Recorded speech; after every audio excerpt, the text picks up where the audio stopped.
வணக்கம். நான் வசந்தி.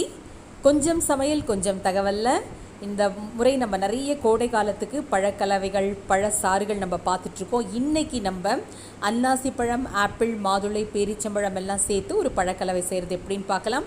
அன்னாசி பழம் பாதி பழம் எடுத்திருக்கேன். தோலெல்லாம் நீக்கிட்டு பொடியாக நறுக்கிக்கோங்க.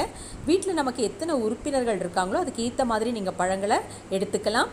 எல்லா பழமும் எல்லா பழத்தோடு சேர்ந்து சாப்பிட்றத விட ஒரு சில பழங்களோடு சேர்ந்து சாப்பிடும் பொழுது சுவையாக இருக்கும். அதுதான் இன்றைக்கி உங்களுக்கு நான் காமிக்கிறேன்.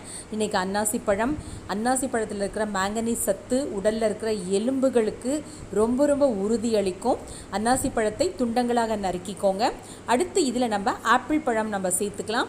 ஆப்பிள் பார்த்திங்கன்னா அவ்வளவு சிறந்த பழம். ஆனால் நிறைய பேர் நம்ம அதை விரும்பி சாப்பிட மாட்டோம், கொஞ்சம் ஒதுக்கிடுவோம். இந்த மாதிரி பழக்கலவையில் சேர்ந்து சாப்பிடும் பொழுது ரொம்ப ரொம்ப சுவையாக இருக்கும். சொல்லுவாங்க தினமும் ஒரு ஆப்பிள் பழம் சாப்பிட்டா நம்ம மருத்துவர்கிட்ட போக வேண்டிய அவசியமே இருக்காதுன்ட்டு.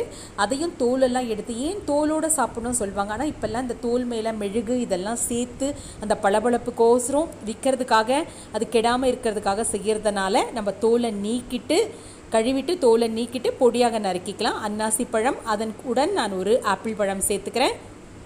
அடுத்து பேரிச்சம்பழம் நாம் சேர்த்துக்க போகிறோம். பேரிச்சம்பழம் எல்லாருக்குமே தெரியும், மலிவான விலையில் கிடைக்கிறது. நிறைய இரும்பு சத்து மிகுந்த பழம் பார்த்திங்கன்னா பேரிச்சம்பழம் தான்.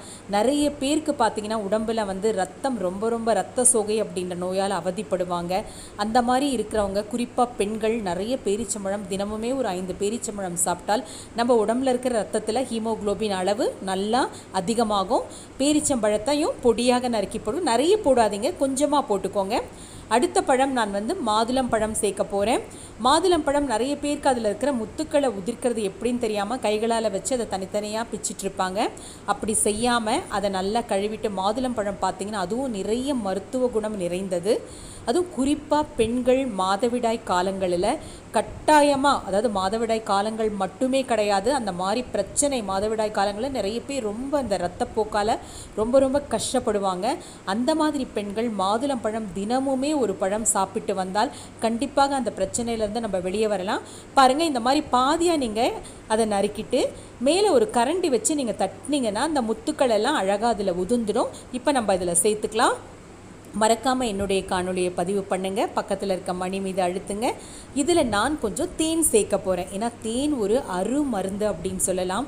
ரொம்ப அதாவது நம்ம இந்தியாவில் பார்த்திங்கன்னா குறிப்பாக நம்ம தமிழ்நாட்டில் கன்னியாகுமரியில் அதிகமாக கிடைக்கிறது பொருள் ஒரு தேன். ஆனால் நம்ம தேனையும் கூட நம்ம நிறைய பேர் எடுத்துக்கிறதே கிடையாது. உடல் எடையை குறைக்க நிறைய பேர் காலையில் வெதுவெதுப்பான நீரில் எலுமிச்சம்பழம் தேன் சேர்த்து கலந்து குடிப்பாங்க. அதுவும் சுத்தமான தேன் பார்த்திங்கன்னா எத்தனை வருஷம் ஆனாலும் கெடாது அப்படின்னு சொல்கிறாங்க.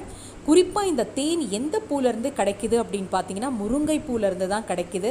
ஆனால் இன்றைக்கி நகரங்களில் முருங்கை மரங்களே இல்லை அப்படின்றது ரொம்ப வருத்தத்துக்குரியது. தேன் கட்டாயம் இந்த மாதிரி பழக்கலவையிலாவது சேர்த்து அந்த தேனை எல்லாருமே உட்கொள்ளுங்க. இந்த பழக்கலவை கண்டிப்பாக உங்கள் எல்லாருக்குமே ரொம்ப பிடிக்கும். பாருங்கள், ஒன்றுமே இல்லை, அன்னாசி பழம், ஆப்பிள் பழம், மாதுளம், சிறிதளவு பேரிச்சம், கொஞ்சம் தேன் கலந்துருக்கேன். கொஞ்சம் அந்த இனிப்பு சுவை இருந்தால் தான் குழந்தைங்களும் விரும்பி சாப்பிடுவாங்க. உடம்புக்கும் நமக்கு அஜீரண கோளாறு எல்லாம் இருந்தால் அதை சரிப்படுத்தும். அதுவும் இல்லாமல் இந்த கோடை காலத்துக்கு உடம்பை குளுமையாக வச்சுக்கிறதுக்கு நான் ஒவ்வொரு காணொலியிலுமே சொல்லிகிட்ருக்கேன், பழங்களை நிறைய சேர்த்துக்கோங்க. மீண்டும் சந்திப்போம். நன்றி, வணக்கம்.